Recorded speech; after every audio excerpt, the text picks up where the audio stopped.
Hi, my name is Jean-Pierre, and today is a very special day because for the first time ever on the Pain Free podcast, you're not just hearing my story, but you're also hearing someone else's. Someone whose life, courage, and honesty deserve to be witnessed. I've always said this podcast is a home for truth, vulnerability, for the parts of life that hurt but still teach us something. And if there's anyone I know who embodies that spirit, is our guest today. 36 years young, she's a mother of twins, a wife, a doula, a warrior, a sickle cell advocate, and a leader who has carried not just her own pain, but the pain of an entire community. She's one of the directors of Sickle Cell South Africa, based in Johannesburg, and one of the strongest voices in the fight for awareness, dignity, and better futures for people living with sickle cell. But beyond the titles, she's a human being navigating a body that has tested her, a world that has misunderstood her, and a journey that has shaped her into something rare. Someone who doesn't just survive sickle cell, but transforms it into purpose. This conversation is not about perfection. It's not about being strong all the time. It's about being real. And today she gives us that gift. So wherever you are right now, walking, resting, driving, recovering, take a breath, slow down, and open your heart to this story. It is my honor to welcome the very first guest on the Pain Free podcast, my friend, Eseza Kironde-Hall. Let's begin. Thank you for being here once again. Eseza, I want to start by giving you 4 words, and I'd like you to tell me the first thing that comes to mind when you hear each of these words. It could be an emotion, a thought, a memory, whatever it is. All right? So the first word is crisis. Crisis, okay. The second word is family. Family, yes. The third word is future. Future. And the fourth word is legacy. Legacy. Okay. Crisis. What comes to me with the word crisis is life, death, pain, misunderstanding, arguments, uncertainty, terror and trauma. That's what comes when you say the word crisis. And then family, right? Family, love, security, unconditional love, security, but family then ties into the word legacy. My family is my legacy.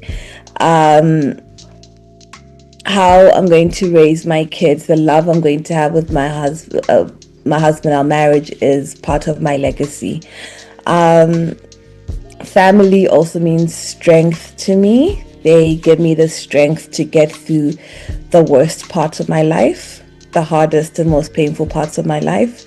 They are the ones I lean on. They bring me so much joy. So then the next one was future. Future, scary, uncertain. And then now this then ties into crisis and family. For me, the future has always been uncertain because of the crises I go through. When you go through a sickle cell crisis, you never know how much of a future you have left. And it is scary. But because I have the family, I fight for the next day. I fight for a future, however short it might be. And then we get into legacy.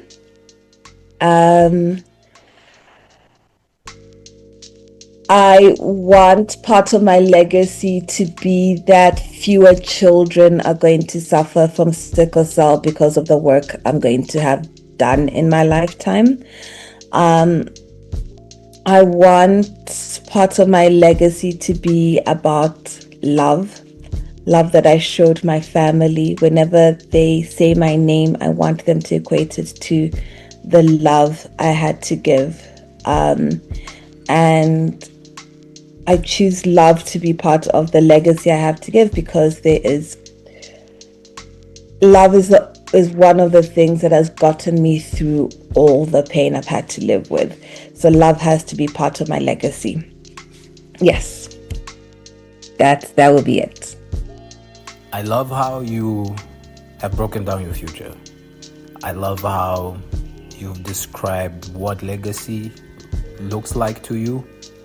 But on the other hand, before we even get into what you're currently doing, all the amazing stuff as director of Sickle Cell South Africa, I want to know, who were you before pain started asking questions of you as a little child? Who were you before you were thrust into this constant fighting for survival, almost on a daily basis? So the funny thing is that I have never been able to separate myself from sickle cell. There is Eseza, but Eseza does exist, but I've existed for as long as my sickle cell has existed for. Some of my earliest memories are of me explaining to grown adults that I'm in pain and I have sickle cell. I remember one of my earliest memories is of me 3 years old. I'm in crisis, but it wasn't bad. My joints were a bit swollen and hurting. I couldn't walk, so I had to be carried around. And I was a very tiny child, as those sickle cell warriors are. We're very, very small. So I could be carried around as a 1.5-year-old, 2-year-old. I was that kind of weight. I went to school because it wasn't worth being at home that day. Painkillers I'll tell them when I need my painkillers. And I remember telling my teacher, I want to go outside and watch the kids play. And she's like, no, but you're sick. You should be sitting here with me. And I was like, no, I am sick and it is sickle cell, but I'm well enough to sit and watch my classmates play. And I'd like to do that. And then I think she was new or something. So I had to, my memory is quite fuzzy since it's 30 something years later. And then I remember having to explain to her what my symptoms were and whatnot. That being said, it's hard to distinguish Eseza from the sickle cell. I have been fighting sickle cell from my earliest memories, and having sickle cell, unfortunately or fortunately, has shaped a lot of who I am. But it's also been choices I've made to guide that molding. There are two routes you can take when you have sickle cell. You can either be unhappy or happy with the life you've been given with. And I've always chosen happiness. I've always chosen kindness. I've always chosen to get through it, no matter what.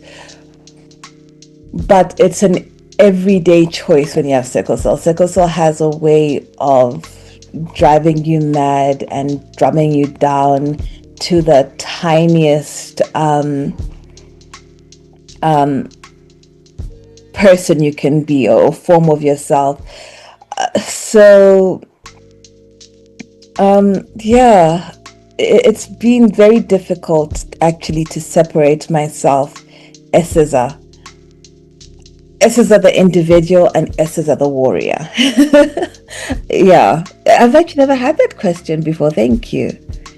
But yeah, I've been fighting sickle cell for as long as possible, and a lot of me is intertwined with this disease. So with having a fight almost since forever, really, and sharing your life experience with other kids, healthy kids, so to say, whose experiences were definitely different from yours.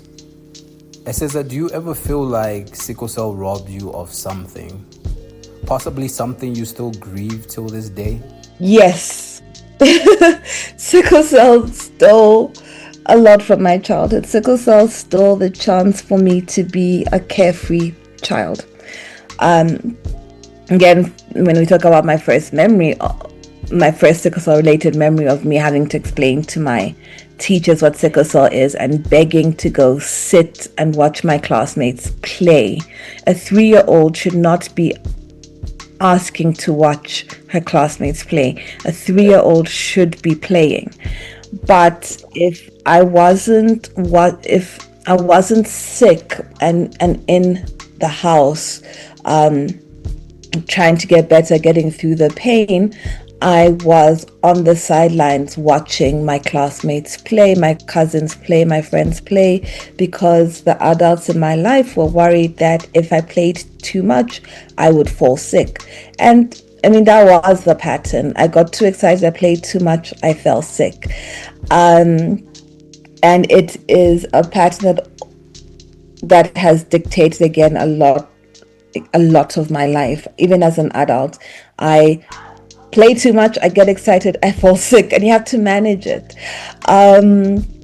It's sickle cell also, it stole experiences from me. It stole, one thing that they don't talk about is how a lot of financial resources have to go into managing sickle cell, and then that takes away a lot of experiences. The money that could have gone into one thing goes into your health costs. So I can't even fathom what else I missed out on because the money had to go towards sickle cell.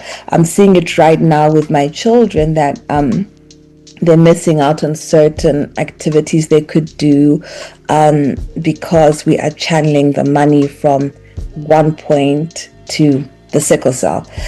So I do mourn being able to play freely, being able to laugh, being able to, there's this thing where I would watch kids playing in the rain. Oh, imagine getting wet with sickle cell in the rain.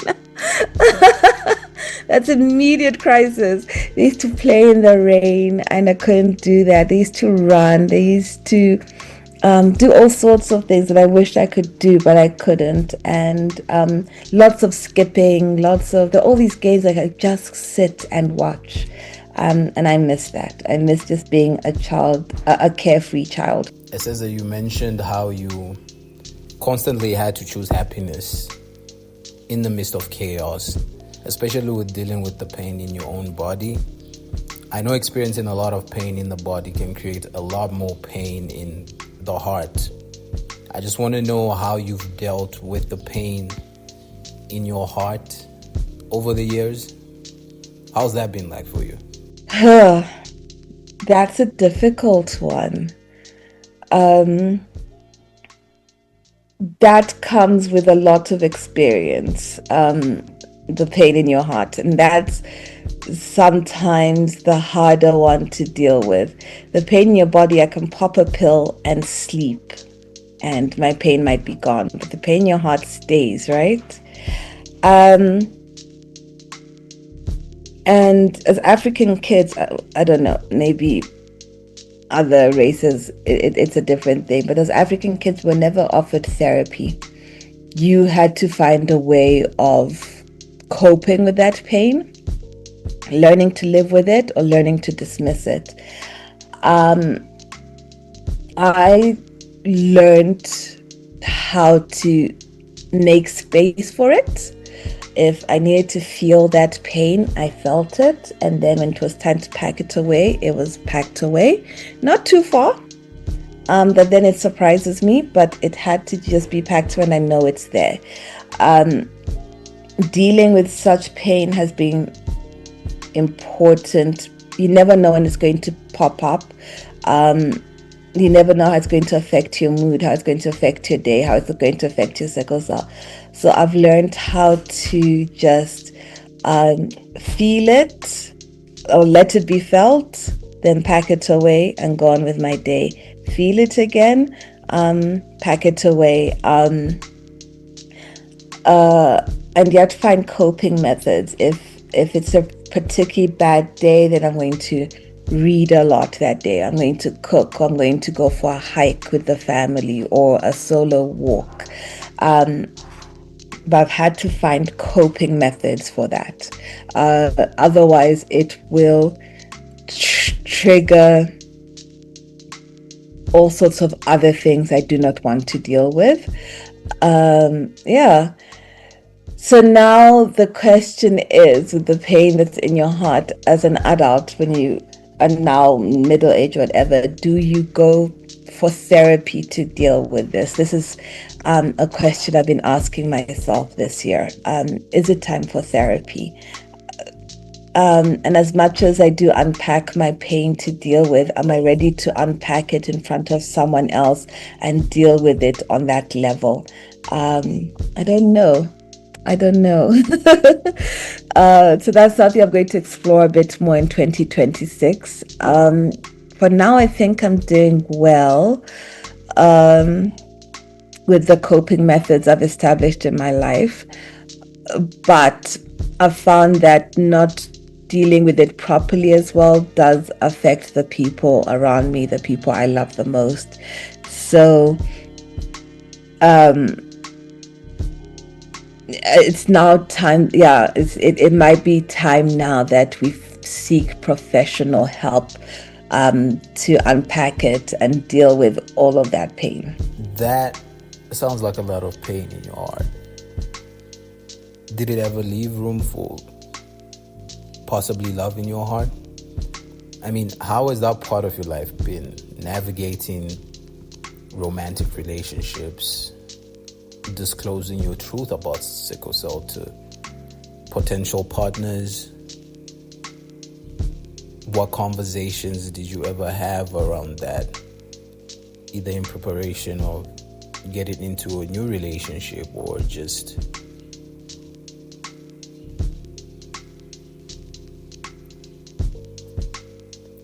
that's a lot of pain in your heart. I'm wondering if it ever left enough room for love in your heart. How has that part of your life been, Eseza? Just navigating romantic relationships, having to disclose your truth about sickle cell. What kind of conversations were you having around that? Okay, so love in my heart. I think I was born with maybe too much love. I don't know if that's a thing, but I think I was born with too much love. I have a lot of love to give. I love my husband hard. I love my children hard. I love my friends, my nieces, my nephews. My parents, my sisters. I love them a lot. It might be excessive, but I was born with a lot of love in my heart. When it comes to my relationship is, it's built on a lot of love. It's built on friendship, on trust, and on communication, and it's built on the fact that we'll always be there for each other no matter what. So for me, I have been with my husband since I was a teenager, so I haven't had that conversation where I've had to tell someone, a romantic prospect that I have sickle cell, because he's always known I have sickle cell. We met when I was 13, and I was in and out of hospital as a teenager. We started dating when we were 18. He already knew my health history, hearing me about the sickle cell. He'd actually read about it on his own. We were friends, so my friends in high school really supported me. They really went out of their way to make sure I was okay, academically, physically, emotionally. They always went out of their way to make sure I was fine. So he had read up on it. He knew all about it. And when we started dating, he knew even more about it.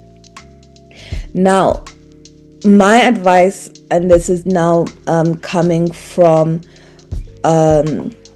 someone who's watched my friends and family go through their own relationships. Sickle cell is something you cannot hide. Sickle cell dictates a whole lot of our lives. Sickle cell will dictate everything from Are you going on that date tonight? Are you going to be intimate? Are you going to have kids? Are you going to be able to talk to him tonight? It's a lot of things. Sickle cell will dictate a whole lot of things. And I think it's something one has to tell a partner as soon as they can. Sickle cell will affect your partner, not as much as it will affect you, but it will affect them in their own way. Eventually, when you start dating properly, or you get married and have children, sickle cell is going to affect your partner's emotions. Sickle cell is going to affect their career. Sickle cell is going to affect their finances. Sickle cell is going to affect how you parent your children. Sickle cell is going to affect how you interact with each other. It's going to affect a whole lot. It's going to affect their lives in so many ways, and some ways will be different from how it affects your life. They'll not be in the physical pain, they'll not be physically suffering, but they will also go through a whole lot of turmoil. So I tell people, get it out of the way. Tell that person as soon as you can, and it will show their true colors, their true intentions. If they really like you, if they really want to be with you, if they really want to know more about you, and if they are brave, they will stay for the wild ride. And if they don't force it. Also, they also have to get tested at some point for you guys to know if you'll have children or not. But if they don't want to stay through this journey that is sickle cell, do not force it. It just brings on more heartache than is necessary. Then you should put yourself through, or put them through. So with my husband and I with sickle cell, it's been quite the journey. So like I mentioned, we started dating as teenagers, and as soon as we started dating, I think 2 weeks into it, I was thrown into a 6-week long crisis. And this little boyfriend of mine would tell his mother to bring him by the hospital to come see me every single day, and he'll come sit with me for an hour or so. And I didn't understand it at first. I didn't understand why a teenage boy would come sit with me, a girl he's just started dating for 2 weeks. Because I was like, I had told him, you can walk away. You don't have to deal with any of this. But he stayed, and he has been there for every crisis after that. He has sat next to me for every single one of the crises I've had in the last almost 19 years of us being together. Every single one. He will reschedule his meetings. He will, at some point I was in Botswana, he would come, he would sit with me at the hospital in my room. He'll hold my hand. He'll do everything to make me comfortable. And he said sickle cell was a part of me, but he loves who I am, despite of it. And also, what would be the opposite of despite of it, but also how I approach my life with sickle cell. He likes the full package, let's say. And the one thing he said that always got to me, he said he doesn't understand, or he understands when other people do not want to take on a partner with sickle cell, but at the same time he doesn't get it, because at the end of the day we are all human, and being human means that we're all going to get something. We are all going to end up with some illness or another. We're going to be in an accident, but something has to take us out. That's the thing.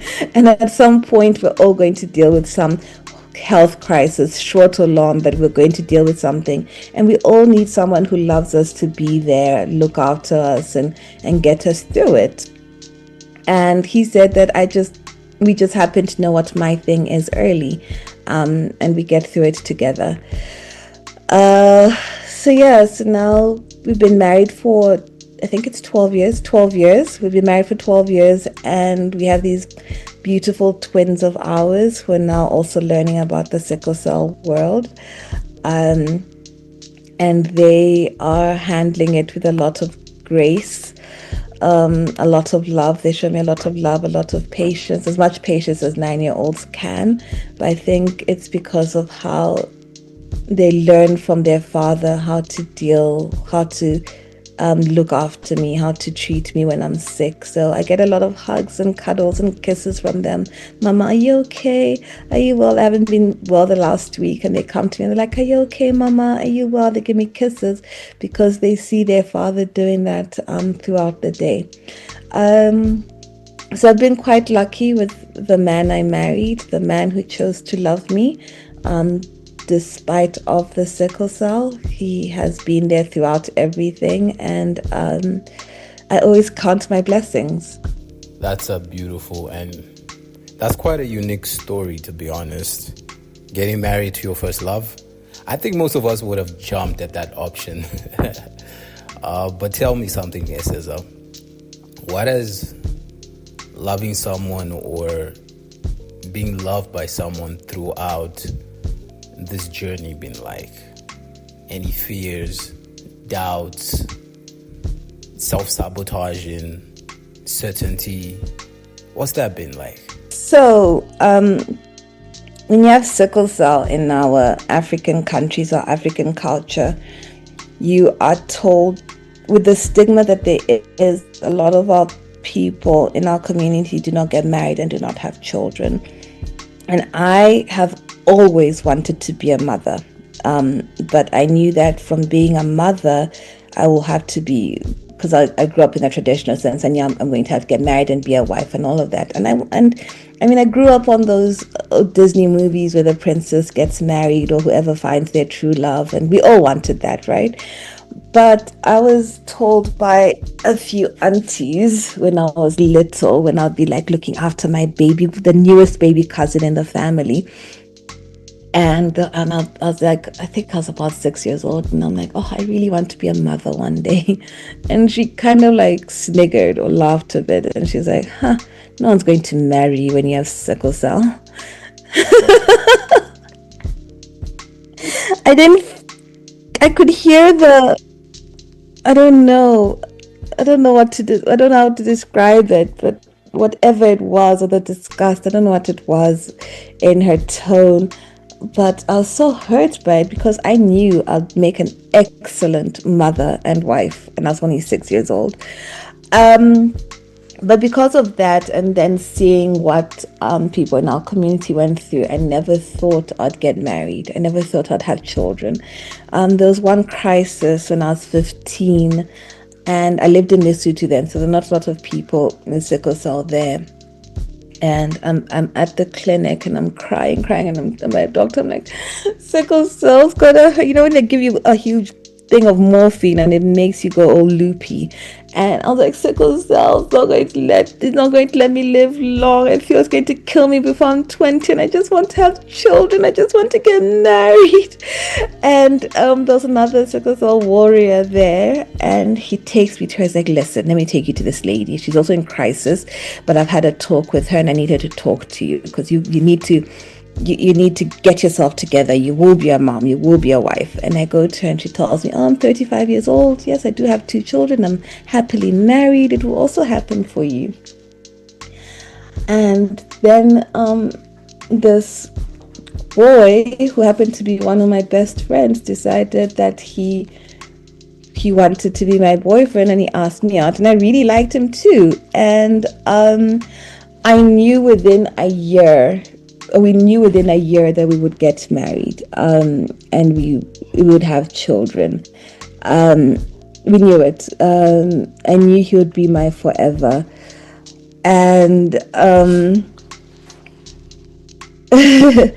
and we got married so young. We got married at 24, which was so unexpected. It was way before any of our cousins or any of our siblings and our friends. And and now I'm losing train of thought because I am so happy all of a sudden recounting this. But we discussed the children. He wanted 2. I wanted 5. He told me, Esther, 5 is not realistic when you have sickle cell. I'm like, okay, let's start with the 1 and we'll see. I was hoping we'll still get to 5. We had twins, a boy and girl twins. One of the aunties that told me I'd never be married and never have children told me how happy she was for me. Though I do remember what she said. Maybe she doesn't, but I do remember what she said. But all of these things that I thought would never happen happened. And it's been a good ride. And I have my daughter here who's distracting me. As much as it's beautiful, it is the most painful thing one can go through when you have a chronic illness. To be loved and being loved is so scary when you have a chronic illness, especially one like what we're dealing with. You never know how much time you have left. You never know what a crisis is going to do. And when you have no other problems, when you're just in love and you're just happy, the scariest thing is losing the people you love or them losing you. And what hangs over my family, and this is not just my husband, my children, it's my parents and my sister who I also love so much. It's what hangs over us is that I have sickle cell. It's something we're also scared of, but it's because we love each other so much. It is so scary. I don't know how to describe it, but it's the scariest thing that it can snatch you away from the people you love the most, the people you want to have a future with. And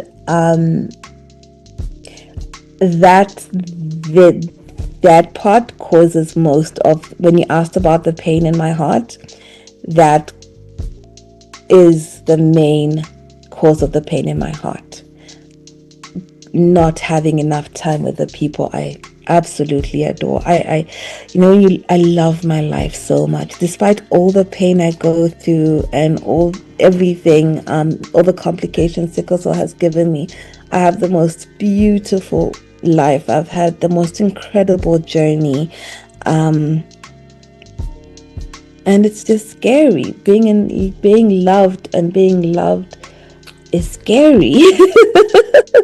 Does that make sense? When I was younger and I didn't understand the gravity of the situation, it didn't really matter. But as I get older, and I know that one day I might also have grandchildren who I already love and they don't exist, it's just, yeah, that's when it's scary. That's when love is scary. Indeed, love can be scary, and I'm afraid that brings us to the end of part 1 of this great conversation. A conversation that's been about love, partnership, time, legacy, and what it really means to carry a life that tests you while still choosing to love and be loved through it. Listen to her story today. You can feel the strength in her softness. You can feel the weight she has carried and the grace she continues to hold. But what you heard today is only one side of her journey, because there's another chapter, one that goes deeper into the courage it takes to fight for community, to lead a movement, and to turn a personal pain into public purpose. In part 2, we step into that world. We talk about advocacy, we talk about motherhood, we talk about what it really means to be a warrior in private while carrying the hopes of others in public. If today moved you, if it made you think differently about strength, about love or resilience, then you're going to want to hear what comes next. So stay close, follow the podcast, share the episode with someone who needs it, and join me next week for part 2 of this powerful story. Until then, take care of yourself, and remember, healing is not a destination, it's a journey. Let's walk together. Love always and forever. Jean-Pierre.